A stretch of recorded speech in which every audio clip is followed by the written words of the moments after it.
Well, if you ask me, it looks pretty damn spectacular.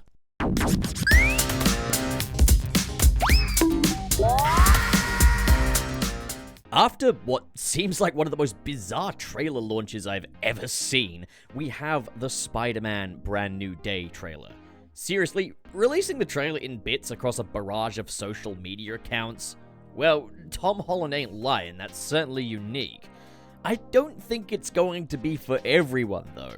I know a lot of people that'd rather just wait and see everything in the full context, but there's definitely positives to this approach. It works for Sony because it keeps the trailer in the spotlight for longer, which is a little shameless, but for die-hard fans eager for every crumb, this model works fine. They got some of the fans involved with launching each bit as well, which was kind of cute, and I will say, it gave us a chance to really appreciate some of these incredible action shots in isolation. It's clear that they're very proud of this. But does it detract from the impact of the trailer itself?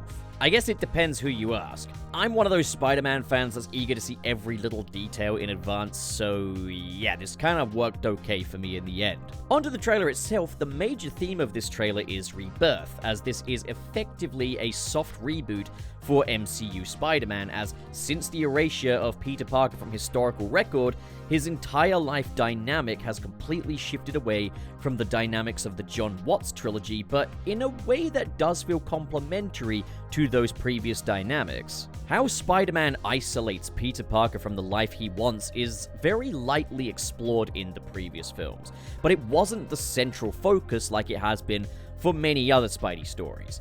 In Spider-Man Homecoming, Peter is eager to integrate himself into the Avengers world and leave his ordinary life behind.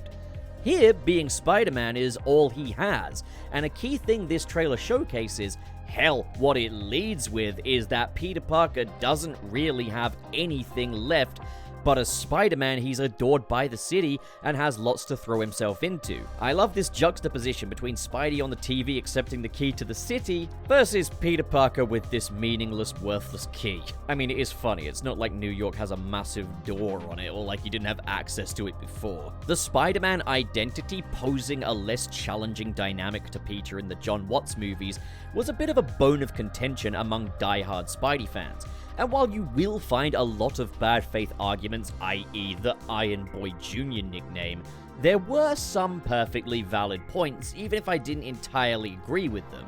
Let's just say, High Top Films' MCU Spider-Man videos didn't need to be so egregious when we factor in that he never claimed to be a critic, just a dude that likes to wax about movies and processes from a very passionate and emotionally engaged perspective. This film does seem like a response to those critiques, and I won't lie, I've got no intentions of switching up on the John Watts movies. They're incredibly entertaining movies that experiment with themes outside of Spidey's usual remit.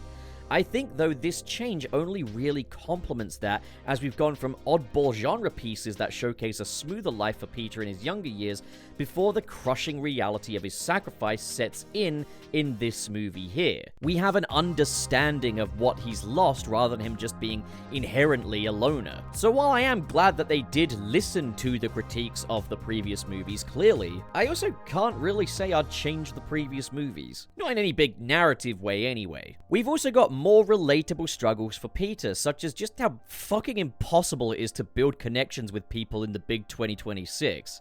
Peter is in a position where the most important people in the world to him are moving on from him before his very eyes. He's clearly trying to re-establish some form of rapport with Ned and MJ, but time just isn't on his side.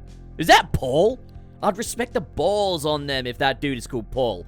I mean, No Way Home was effectively a loose adaptation of One More Day, so why not do Paul? Come on, do Paul, you cowards.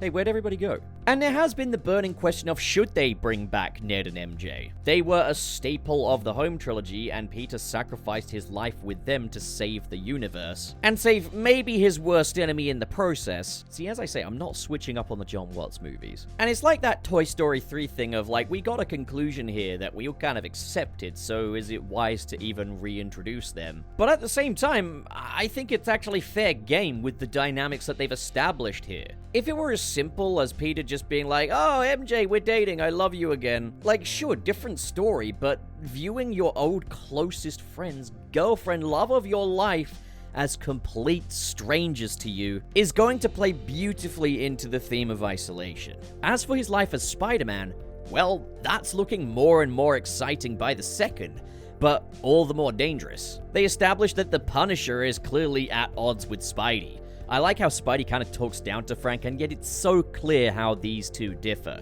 Mother... Go home! This is disrespect by Peter's standards to someone we recognize as the opposite of friendly neighborhood. We've got what looks to be ordinary citizens piloting tanks around NYC. Spidey is up against the Scorpion, the Hand, and this mystery character here who, I'll be honest, I highly doubt is Jean Grey, according to these rumors. I'm still leaning far more into the Shathra rumors, as the film appears to be, at the very least, adapting themes from the other Evolve or Die. Peter is asking Bruce Banner for advice about mutations because, well, he's clearly experiencing them. Waking up in a cocoon, hanging upside down. They make this point of displaying that he's not got his web shooters on, but we see him clearly catch himself and hear the sound of a web sling. That's really subtle, and I dig it. He's clearly gaining the organic webs, but given that the story revolves around evolution and mutation, this is purely speculation, but I think we could see some form of man-spider in this movie, and they're probably keeping that well under wraps. There's no lack of excitement, though, as we get a tiny glimpse of the Scorpion in action. We see Spidey battling Tarantula and the Hand, and oddly, he's unmasked during the first shot with the Hand. So Spidey's up against a lot in this film. Granted, this trailer is particularly light on villain details. We're still yet to know who the main villain of the film is, and I highly suspect it's going to be Shathra. I also just really want to talk about the way this film looks, though, in this trailer. I do push back against the notion that the John Watts movies were quote-unquote sourceless. There were definitely some cool shots in the movies, but pound for pound, great looks weren't exactly what the movies were going for. They had quite an overproduced look to them. They were aggressively shot on digital, so they had that very shiny, untextured look, completely allergic to the beauty that is cinematic grain. Lighting was mostly flat, with expressive lighting only being used for select few scenes, but I mean, John Watts is a minimalist, that's his entire directing style. Also, the suits, they would be painted in this CGI polish to make them impossibly tight and match the comics beat for beat perfectly, while still being in that MCU tech design language. Which was a shame because those Spider-Man suits looked fantastic, but the amount of time we actually got to see them untampered was really few and far between. Because the movies are overproduced to fuck,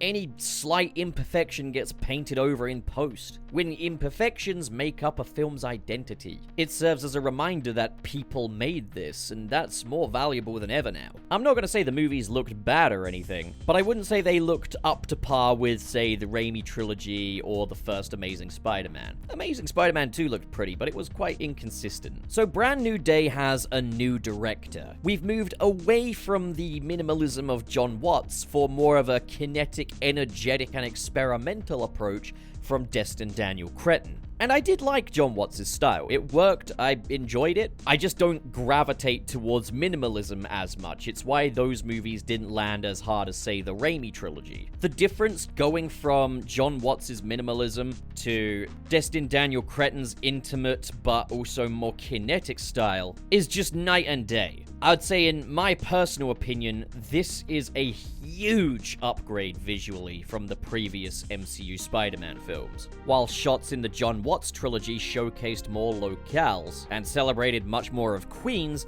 Manhattan is on full display in this particular trailer here, making a huge point of accentuating Spidey's movement. We've got tons of action shots of Spidey doing different stunts around the city, which is something the John Watts trilogy opted to kind of dial things back on in favor of being a bit more character-centric, bit more quirky. I also like the very gloomy tone to this one as well. I've seen people picking apart the Amazing Fantasy 15 homage because it doesn't have enough Prebby colors to fit on a cereal box, which is just just a testament to the fact that people have no fucking clue what they're talking about. It's a movie. Movies have tones. The tone is going to be communicated visually. That and just the official color grade is more accurate to the original cover than whatever this bullshit here is. Prompt pushing piece of shit. But also how nice Spidey's costume looks juxtaposed with these more gloomy backgrounds. You really do get the sense of Spider-Man as a friendly neighborhood beacon of hope in a world that weighs heavy on his shoulders. That's what this is communicating. God forbid a movie have a little atmosphere. But I want my pretty colors. I love my colors. It needs to be colorful. Like, genuinely, shut the fuck up, man. Wisdom is knowing when you lack the knowledge to speak on things. It would make perfect sense for this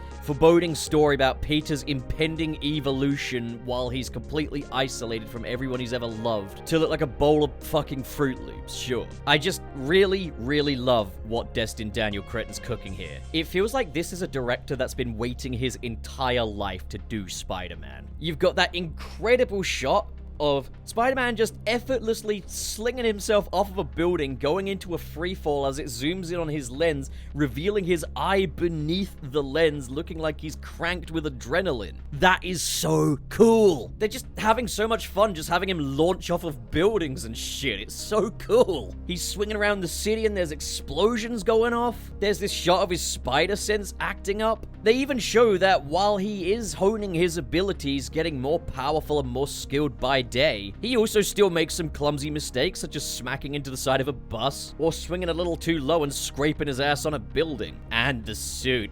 Oh, the suit. Look, I get it. It's comic accurate. It's classic Spidey, indisputably, and I already love that. But there's one thing that I'm loving even more than any of that. If this trailer is anything to go by, they didn't paint all over the fucking thing in CGI. Look, it has creases and wrinkles and imperfections, and it ripples as he freefalls. We are so back. Someone clearly loved the Spider-Man scenes in The Amazing Spider-Man 2, and I get it. Visually, those were the highlights of the movie, and some of the best-looking web-swinging sequences we'd ever seen. And you can see inspiration from those previous films all over this. When Spidey gets hit by Frank's truck, it's just like when he gets hit by the police car in The Amazing Spider-Man 2. The suit is much more Amazing Spider-Man 2 coded. It's nice to see parts of that film that made that film better than it could have been, being revisited and used as a strength here. And then, just as if we weren't confident in Destin Daniel Cretton as the director of this new movie, he's even gone out of his way to recreate iconic comic covers. Wow. Wow, wow, wow, wow. This is incredibly promising. I guess my only concern is that there's clearly a lot happening in the story. We've got a lot of villains here, and I think a lot of these are just going to be relegated to montages. But as a story with Peter Parker at the very center of it, it feels very refreshing. It feels like exactly what we needed after the John Watts trilogy. Something that honors what came before, but builds upon it in a new way. And what's incredible is just some of these shots here. It feels like I'm seeing a Spider-Man movie for the first time again. Kind of like what The Batman did for Batman. Just seeing this guy swinging around is just incredibly exciting still. So, those are my thoughts on the Spider-Man Brand New Day trailer. What do you guys think? That's what the comments section is for. Alright, well the video's over now. Get away from me. Now, where would I be without the generosity of my trusty patrons? We're going to start with a shout out for the patrons in the $10 and above tiers. We have Just Another Evil Robot Clone Seeking Revenge, Xander Wolf, Ghostly Phantom, Twilord, KB, Sad Goku, Dare Denny, Kale Bennett. If I had more space, I'd explain that. It's taken me way too long to update this. And Mr. SP, Sirius the Skeptic, and Biotin. And now, on to the patrons in the $5 and above tier. We've got Joseph Tribble, Press Play to Jason, Gideon Wells, Basic Content, Ben Raven, Reese Burns, Manalza, Goat Cannon, Silver, Josh Strider, Grant Allen, Marv Animation, Cho Henshin, RT0, Carl X, SSS06, and Vera Wild. Thank you, good folks, so much for your generosity. The video's now over. Get out.